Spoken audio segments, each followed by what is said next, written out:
Hi guys, how you doing? Hope you're enjoying your week away from class meeting with me. I want to post this video to kind of talk you through some of the stuff for week 11 that's pretty important. Our subject this week is how do we merge theory and practice. What is this all about? It's about making it real. It's about making it real because theory is great.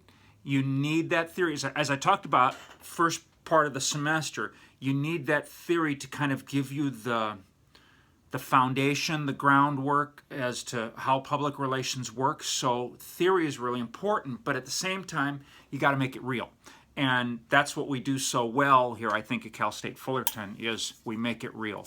I'm going to cast a little light on the subject here while we're doing this. So here's some suggestions in that regard. I've got the action and response PowerPoint posted. This PowerPoint comes out of my 362 class, not the class I've taught lately, but an earlier version of that class. So those of you who have taken 362 from me haven't seen this, I don't believe. This is a detailed PowerPoint about action and response and how these two things differ, because they're very important in public relations. And so please watch the PowerPoint. It's got some embedded video clips in there. The PowerPoint basically follows the latter half of the Smith chapter, step 5. Because when I created that original PowerPoint years ago, we were using the Smith book. So that action and response, you get about to the middle of step 5 and you'll go, whoa, here comes Swanson's PowerPoint, boom, boom, boom, boom, boom, and I just go right through it. So watch that, listen to the video clips. I can't overemphasize how important action and response is in public relations because it's basic communication. You've got to decide, do I act in this issue? Do I take the ball and run with it? Or do I just wait and respond? And, responding, as I said last week in our last class meeting, responding puts you in a difficult position because you're now playing defense and you don't know what the other side is going to do. So responding is often not a really good position to find yourself in, but depending upon other variables outside your control, sometimes it's all you have. So anyway, let me talk you through a couple things in step 5 that are important before we get to the content that the PowerPoint covers. 5 is about formulating action and response strategies. Page 114, a typology of proactive public relations strategies. That's the basic, here's what it boils down to. You have action, which is a proactive strategy, or you have reactive kinds of things. And ideally, I think you want to be on the action side of things.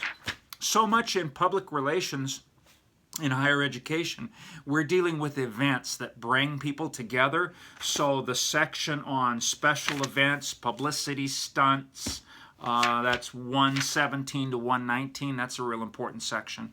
And there's a case study there on page 118, Opportunity Born of Tragedy. Talks about different celebrities and tragedies they've been involved in.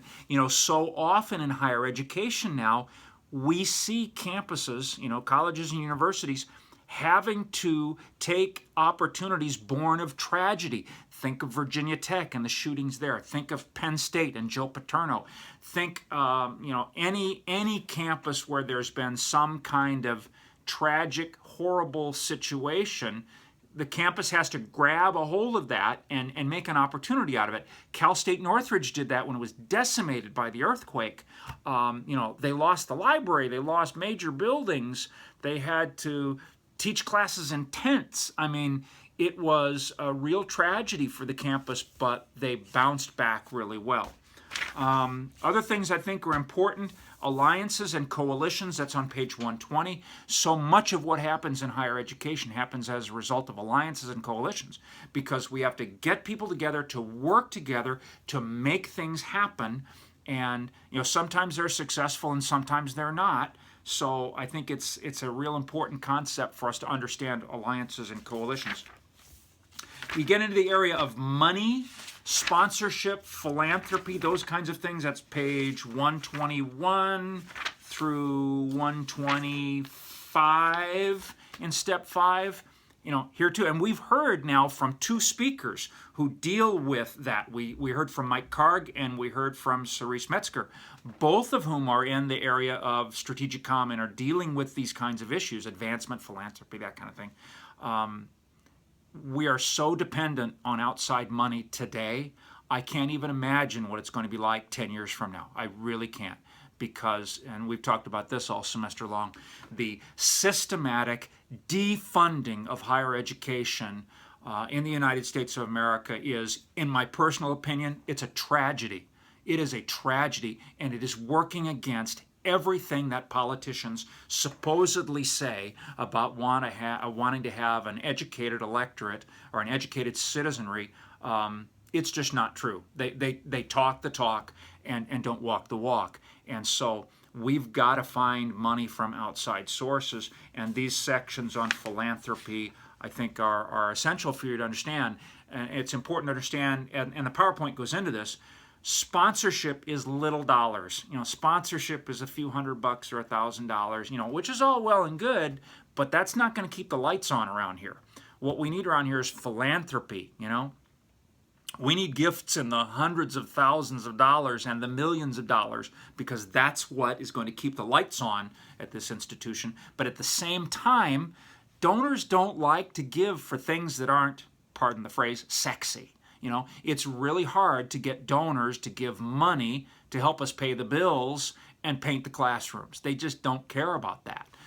It's easy to get, fairly easy to get donations for scholarships or for somebody's name on a building or something like that. That's fairly easy, although we haven't been able to do that for the College of Comm. But anyway, donors like to give money to projects that shine the light on them. This is my building. This is my name on this thing.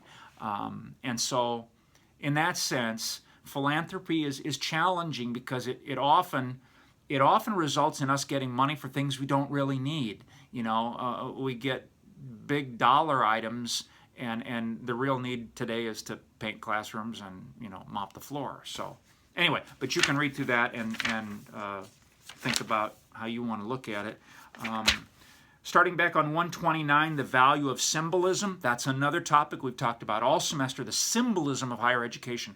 What is this institution about? How does it work? How do we identify what we are? How do we communicate to the community? How do we do that in words and pictures? Cerise talked about that last week. We see that in the news feed that Fullerton does. We see that in symbolism like Titans Reaching Higher. What does it mean when you say Titans Reaching Higher? And how do you symbolize that? How do you provide images of that? I think that's really important. Publicity is also back in that latter part of the chapter. There's an interesting case study on page 132, famous names make news. In many ways, colleges and universities try to rely on those famous names to make news because we want to promote the famous people who graduated from here and the people who are here now and making themselves famous, those kinds of things. So, it's in that sense, the university is no different than any other institution in a celebrity-driven culture. We want to have our own little celebrities that shine the spotlight on Cal State Fullerton. There's a section in there on 137 about newsworthy information. Cerise talked about that last week too. The constant drive for newsworthy information about Cal State Fullerton, and how do you put that newsworthy information out in a way that you break through the clutter, because there's so much clutter in the media marketplace. How do you get people to pay attention? And that ties in then to media theory and public relations, which is on page 142. And then at about that point is where the action and response PowerPoint kind of takes over. So I hope you'll spend some time with the chapter. I hope that you will answer the discussion question this week. Don't forget about that. And I'm going to be reading your midterm exams while I am away at conference, and I look forward to getting those back to you as quick as I can.